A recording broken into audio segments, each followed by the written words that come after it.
दोघांचे चेहरे बघितले मी, मला वाटलं काय होत नाही बाबा आपल्याला जाऊ दे. पहिली रिॲक्शन, पहिली भावना काय आहे डोक्यात आता?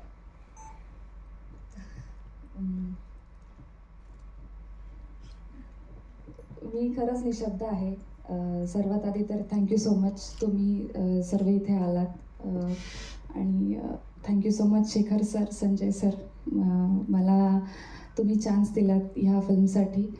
आणि खरंच खूप आनंद होतो आहे ट्रेलर आला आहे, कारण ही जी प्रोसेस होती अखंड बराच काळ गेला आणि खूप सारे प्रॉब्लेम्स पण आले, मध्ये थांबलं मग परत चालू झालं. आणि आता फायनली काही दिवसांमध्ये रिलीज होत आहे आणि आज त्याचा ट्रेलर लॉन्च झाला आहे, तर खूपच आनंद होतो. मी थरथरती आहे.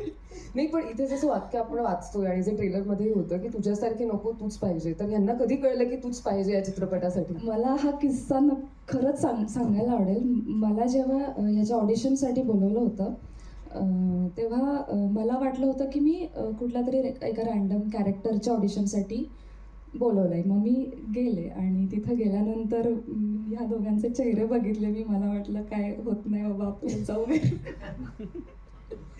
जाऊ आपण घरी. आणि त्यानंतर काही दिवसांनी कॉल आला की तुमची निवड झाली आहे आणि हिरोईनची निवड झाली आहे.